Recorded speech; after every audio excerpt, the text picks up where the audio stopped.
అమరావతి విద్యుత్ కాంతులతో వెలుగు నీలుతోంది. రేపు చంద్రబాబు ప్రమాణ స్వీకార నేపథ్యంలో ఆ ప్రాంతం వెలుగులతో మెరుస్తోంది. ఇక అక్కడి నుంచి మరిన్ని అప్డేట్స్ మా ప్రతినిధి జయరాజ్ లైవ్ లో అందిస్తారు. జయరాజ్. సుమిత్ర, రేపు ఉదయం 11:27 ప్రమాణ స్వీకారం చేయనున్నటువంటి నారా చంద్రబాబు నాయుడు ముఖ్యమంత్రిగా ప్రమాణ స్వీకారం చేయబోతున్నారు. దీనికి సంబంధించి అమరావతి ప్రాంతం అంతా కూడా కళకళలాడుతూ ఉంది. అమరావతి ప్రాంతంలో ప్రస్తుతం మనం అమరావతి ఏరియాలో ఉద్దండరాయనపాలెం సమీపంలో ఎక్కడైతే ప్రధాని 2015లో శంకుస్థాపన చేశారో ఆ ప్రాంతంలో మనం ఉన్న ఇక్కడ మొత్తం చూస్తే ఎక్కడికక్కడ విద్యుత్ కాంతులతో తళతళ మెరుస్తున్నటువంటి విద్యుత్ కాంతులతో అమరావతి రాజధాని నగరం అంతా కూడా చాలా చాలా మిరుమిట్లు కొలుస్తూ ఉంది. ఎక్కడికక్కడ రెయ్యంబగళ్ళు వివిధ శాఖలకు సంబంధించిన సిబ్బంది అంతా కూడా పనిచేస్తున్నటువంటి పరిస్థితి. గత 5 ఏళ్లుగా ఎక్కడికక్కడ చెట్లు, తుమ్మ చెట్లు, పెద్ద పెద్ద చెట్లు, మొక్కలన్నీ కూడా మొలిసినటువంటి నేపథ్యంలో ఈ ప్రాంతం అంతా కూడా రెయ్యంబగుళ్ళు అంతా కూడా సిబ్బంది అట్లా క్లియర్ చేసే పనిలో ఉన్నారు. ఈ రకమైనటువంటి వాతావరణం, ఇంత విద్యుత్ కాంతులతో దగదగ మెరిసేటటువంటి అమరావతి ప్రాంతాన్ని చూసి దాదాపు 5 సంవత్సరాలు పూర్తవుతున్నటువంటి నేపథ్యం ఉంది. రేపు ముఖ్యమంత్రిగా ప్రమాణ స్వీకారం చేస్తున్న నారా చంద్రబాబు నాయుడు ప్రమాణ స్వీకారం ముఖ్యమంత్రిగా చేస్తున్నారు. అమరావతి ప్రజా రాజధాని అని ఆయన ప్రకటించారు. ఈ రాజధాని ప్రాంతం నుంచే పరిపాలన చేస్తానని ప్రకటించిన నేపథ్యంలో ఈ ప్రాంత రైతాంగం స్వచ్ఛందంగా ముందుకొచ్చారు. అమరావతి రాజధాని నిర్మాణం కోసం 34,000 ఎకరాల భూమిని స్వచ్ఛందంగా ముందుకొచ్చి ఇచ్చినటువంటి రైతులు, అదేవిధంగా మహిళలు, వివిధ వర్గాలకు సంబంధించినటువంటి ప్రజల ఆశ జ్యోతిగా ఈరోజు ఈ ప్రాంతం అంతా కూడా చాలా కళకళలాడుతున్నటువంటి పరిస్థితి. దాదాపు 104 ప్రాంతాల్లో జంగిల్ క్లియరెన్స్ చేయాలని చెప్పేసి ప్రభుత్వం ఇప్పటికే నిర్ణయించింది. ఆ ప్రాంతం అంతా కూడా పూర్తి స్థాయిలో క్లియరెన్స్ ఉంది. గతంలో ఈ ప్రాంతంలో చూస్తే ఇది మొత్తం కూడా ఇక్కడ మొత్తం ఉద్దండరాయనపాలెం ఎక్కడైతే ప్రధాని శంకుస్థాపన చేశారో ఆ ప్రాంతం దగ్గర ఇదంతా కూడా మొక్కలతో, పెద్ద పెద్ద తుమ్మ చెట్లతో అంతా కూడా పూర్తి స్థాయిలో అడవిని తలపించేటటువంటి ఉన్నటువంటి ప్రాంతం అంతా కూడా గత 48 గంటల్లోగా ఈ ప్రాంతం అంతా ఒక మంచి వాతావరణం, ఒక రోడ్డు, ఈ జాతీయ రహదారిని తలపించే విధంగా ఈ సీడ్ యాక్సెస్ రోడ్డు ఉంది. గతంలో ఈ రోడ్డులో వెళ్లాలంటే భయకంపితులు అయ్యేటటువంటి పరిస్థితి ఉండేది. ఈ టైంకి ఈ ప్రాంతంలో ఇంత వాహనాల రద్దీ కూడా పెరిగినటువంటి పరిస్థితి. గతంలో ఈ టైం అయితే ఈ ఏరియాలో మొత్తం నిర్మానుష్యంగా ఉండేది. ఒక వాహనం కూడా ఈ ప్రాంతం నుంచి వెళ్లాలంటే భయానకమైనటువంటి పరిస్థితుల నుంచి ఇప్పుడు చూస్తే మొత్తం 24 గంటల పాటు ఈ ప్రాంతానికి వివిధ ప్రాంతాల నుంచి వచ్చినటువంటి వ్యక్తులు, వివిధ రకాలైనటువంటి వ్యాపారస్తులు, వివిధ రకాల అమరావతి ప్రాంతం ఏ విధంగా ఉంది చూడటానికి వచ్చేటటువంటి సందర్శకుల సంఖ్య కూడా పెరిగినటువంటి నేపథ్యం ఈ ప్రాంతంలో మనం చూడొచ్చు. కూటమి టీడీపీ, బీజేపీ అండ్ జనసేన కూటమి గెలిచిందని తర్వాత అమరావతి ప్రజా రాజధానిగా ఉంటుంది, అమరావతి నుంచే పరిపాలన జరుగుద్దని చెప్పేసి ప్రకటించినటువంటి నేపథ్యంలో అటు సెక్రటరియట్ కానీ, ఇటు అమరావతి ప్రాంతం కానీ మొత్తం ఉన్నటువంటి అన్ని ప్రాంతాలని కూడా చూడటానికి వచ్చేటటువంటి సందర్శకుల సంఖ్య కూడా రోజు రోజుకు పెరుగుతున్నటువంటి పరిస్థితి. మొత్తం మీద ఈ ప్రాంతం అంతా కూడా కళకళలాడేటటువంటి పరిస్థితి ఉంది. అదేవిధంగా వివిధ రంగాలకు సంబంధించిన వివిధ ప్రాంతాలు, వివిధ జిల్లాలు, ఉభయ తెలుగు రాష్ట్రాల నుంచి కూడా ఎక్కువ మంది ఈ ప్రాంతానికి వస్తున్నారు. అమరావతి రాజధాని నగరం ఎలా ఉంది, గడిచిన 5 సంవత్సరాలుగా ఏ విధంగా ఉంది అని చెప్పేసి అని చూడటానికి వచ్చేటటువంటి సందర్శకుల సంఖ్య పెరిగింది. దీనితో పాటు రేపు ఉదయం 11:27 ముఖ్యమంత్రిగా ప్రమాణ స్వీకారం చేస్తున్నటువంటి నారా చంద్రబాబు నాయుడుకి సంఘీభావం తెలపడం కోసం అమరావతి ప్రాంతంలో ఉన్నటువంటి 29 గ్రామాల ప్రజలు మొత్తం కూడా అందరూ కదిలి రావడానికి వారికి ప్రత్యేకమైనటువంటి ఆహ్వానాలు ఉంది. దాదాపు అమరావతిని సంరక్షించుకోవటానికి, అమరావతి రాజధానిగా నిలబెట్టుకోవడం కోసం 29 గ్రామాలకు సంబంధించిన ఎవరైతే భూములు ఇచ్చారో భూములు ఇచ్చిన రైతులు దాదాపు 1800 రోజుల పాటు ఈ ప్రాంతంలో పోరాటం చేశారు. అనేక రకాలైన ఆటుపోట్లు ఎదుర్కొన్నారు.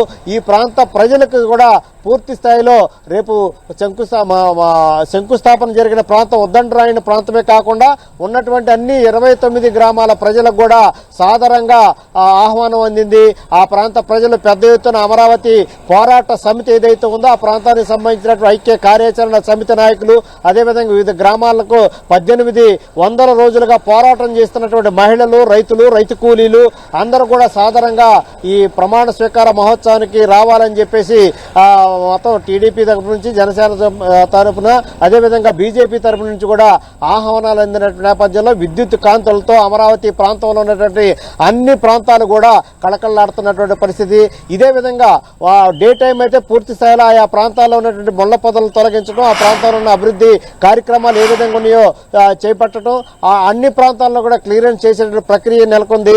మొత్తం సిఆర్డీఏ ఎన్ని రోజులు 5 సంవత్సరాల పాటు నిద్రాణ స్థితిలో ఉన్నటువంటి సిఆర్డీఏ కూడా ఒక్కసారిగా యాక్టివేషన్కి వచ్చేసింది. ఆయా ప్రాంతాల్లో ఉన్నటువంటి పరిస్థితులన్నీ కూడా అధ్యయనం చేస్తున్నారు. రైతులకు సంబంధించిన అంశాలు ఏమున్నాయి, ఆ నిర్మాణాలకు సంబంధించిన అంశాలు ఏమున్నాయి, 29 గ్రామాల ప్రజలు రాజధాని ప్రాంతానికి భూమినిచ్చిన రైతుల సమస్యలు ఏమున్నాయి, అన్నింటిని కూడా మరొకసారి రికార్డు చేస్తా ఉన్నారు. వాటన్నిటి కూడా రేపు ముఖ్యమంత్రిగా ప్రమాణ స్వీకారం చేసిన తర్వాత నారా చంద్రబాబు నాయుడుకి దగ్గర ఈ అంశాలన్నీ కూడా పెట్టి దశల వారీగా ఆ అంశాలన్నీ కూడా పరిష్కరించడం, నిర్మాణాలను పూర్తి చేయడం, అమరావతి ప్రాంతాన్ని అభివృద్ధి పథంలో తీసుకెళ్లడానికి కావాల్సినటువంటి కార్యాచరణ రూపొందించే ప్రక్రియ అయితే జరుగుతా ఉంది సుమిత్ర. అంటే జయరాజ్, మొత్తానికి అక్కడ పరిసర ప్రాంతాల్లో మొత్తం అంతా నీట్ గా చేసి విద్యుత్ దీపాలతో అలంకరించిన సిచ్యువేషన్ మనకు కనిపిస్తోంది. అయితే రేపు 11:27 ప్రమాణ స్వీకారోత్సవం జరగనుంది. మరి దానికి సంబంధించిన అప్డేట్స్ ఏంటి, అలాగే ట్రాఫిక్ ఆంక్షలు ఏమైనా ఉన్నాయా, అలాగే వివిఐపీలు, కేంద్ర మంత్రులు, ప్రధానమంత్రి అట్ ద సేమ్ టైం అక్కడికి రైతు కూలీలు కూడా రావాలని చెప్తున్నట్టుగా మీరు చెప్తున్నారు. అలాగే 3 కూటమి పార్టీలకు సంబంధించిన కార్యకర్తలు కూడా అక్కడికి వచ్చే అవకాశం కనిపిస్తోంది. ఓవరాల్ గా ఎలాంటి భద్రత ఏర్పాటు చేశారు, ట్రాఫిక్ ఆంక్షలు ఉన్నాయా? సుమిత్ర, ప్రధాని నరేంద్ర మోడీ ప్రత్యేక ఆహ్వానితులుగా ముఖ్య అతిథిగా చంద్రబాబు నాయుడు ప్రమాణ స్వీకారానికి రేపు రాబోతా ఉన్నారు. 9:48 ఢిల్లీలో బయలుదేరి ఆయన గన్నవరం ఎయిర్పోర్ట్కి ప్రత్యేక విమానంలో వస్తారు. దాదాపు 2 గంటలకు పైగా ఆయన ఈ కార్యక్రమంలో పాల్గొని పూర్తి స్థాయిలో అమరావతి రాజధానికి సంబంధించిన అంశాలన్నీ కూడా ప్రస్తావించిన తర్వాతే వెళ్తారనేటువంటి ఆశాభావంతో కూటమి నాయకులు ఉన్నటువంటి పరిస్థితి. ఈ రోజు రాత్రికే ఆ కేంద్ర హోంమంత్రి అమిత్ షా, అదేవిధంగా నడ్డా, మిగతా ఆ నాయకులందరూ కూడా ఈ రోజు వస్తున్నారు. వీరందరికి సంబంధించినటువంటి వీరిని చంద్రబాబు నాయుడు ఉండవల్లిలో ఉన్న ఆయన నివాసంలో వీరందరూ కూడా రాత్రికి డిన్నర్ ఇస్తా ఉన్నారు. అనేక అంశాలు, రాజకీయపరమైన అంశాలు, అదేవిధంగా రాష్ట్ర మంత్రివర్గం కూర్పుకు సంబంధించిన అంశాలు, అటు బీజేపీలో ఉన్నటువంటి నాయకులు, ఈ జనసేన, టీడీపీలో మొత్తం ఎవరెవరికి మంత్రి పదవులు ఇవ్వాలి ఇప్పటికే ఒక అవగాహన వచ్చినటువంటి నేపథ్యంలో ఈ రోజు రాత్రికి 10 గంటలకల్లా అమిత్ షాతోనూ, నడ్డాతోనూ, మిగతా వాళ్ళతో సమావేశం జరగబోతోంది. ఆ సమావేశం ఉన్న తర్వాత రేపు ముఖ్యమంత్రిగా నారా చంద్రబాబు నాయుడుతో పాటు మరి కొంతమంది మంత్రులు కూడా ప్రమాణ స్వీకారం చేయడానికి కావాల్సిన ఏర్పాట్లన్నీ కూడా పూర్తవుతున్నటువంటి పరిస్థితి. దాదాపు 7,000 మంది పోలీసులతో, కేంద్ర బలగాలతో అటు హనుమాన్ జంక్షన్ నుంచి విజయవాడ రూరల్ ప్రాంతం వరకు కూడా పూర్తి స్థాయి బందోబస్తు కొనసాగుతూ ఉంది. గన్నవరం ఎయిర్పోర్ట్లో కూడా పూర్తి ఆంక్షలు అయితే విధించారు.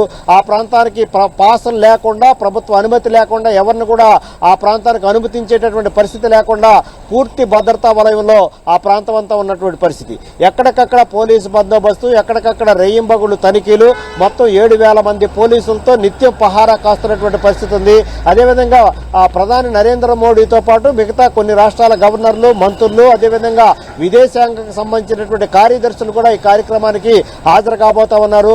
దీంతో పాటు ఉభయ తెలుగు రాష్ట్రాల్లో వాళ్లే కాకుండా చుట్టుపక్కల ఉన్నటువంటి రాష్ట్రాలకు సంబంధించినటువంటి మంత్రులు, ఆ ప్రాంతంలో ఉన్నటువంటి కొంతమంది ముఖ్యమంత్రులు కూడా ఈ కార్యక్రమానికి హాజరయ్యి మొత్తం ఈ మహోత్సవానికి హాజరయ్యి వారు పూర్తి స్థాయిలో నారా చంద్రబాబు నాయుడు 4వసారి ముఖ్యమంత్రి అవుతున్న సందర్భంగా పూర్తిగా ఆయనకి ఆశీస్సులు అందజేయటం, వారికి సంబంధించిన సంఘీభావాన్ని ప్రకటించడం కోసం రాబోతున్నారు. మొత్తం జరిగినటువంటి ఎన్నికల్లో దేశ విదేశాల నుంచి వచ్చినటువంటి ప్రముఖులు, ఓటు హక్కు వినియోగించుకోవడానికి వచ్చిన ప్రముఖులు, ముఖ్యంగా వైసీపీ హయాంలో బాధిత కుటుంబాలు ఏవైతే ఉన్నాయో 104 మంది బాధిత కుటుంబాలు ఉన్నట్టుగా టీడీపీ లెక్క చేసింది. వారందరూ కూడా లెక్కించింది. వారందరూ కూడా ఈ మహోత్సవానికి ప్రమాణ స్వీకార మహోత్సవానికి వారు ప్రత్యేకంగా ఆహ్వానిస్తారు. ప్రత్యేకంగా వారిని గుర్తించడం, ఆ ప్రాంతానికి రప్పించడం, వారికంతా ఇప్పటికే ఇన్విటేషన్ అయినటువంటి పరిస్థితుల్లో మొత్తం మీద ప్రమాణ స్వీకార మహోత్సవం పూర్తి స్థాయిలో చాలా వైభవంగా చేపట్టడానికి కావాల్సిన ఏర్పాట్లన్నీ కూడా పూర్తయ్యాయి. Sumitra, thank you Jayaraj for the updates.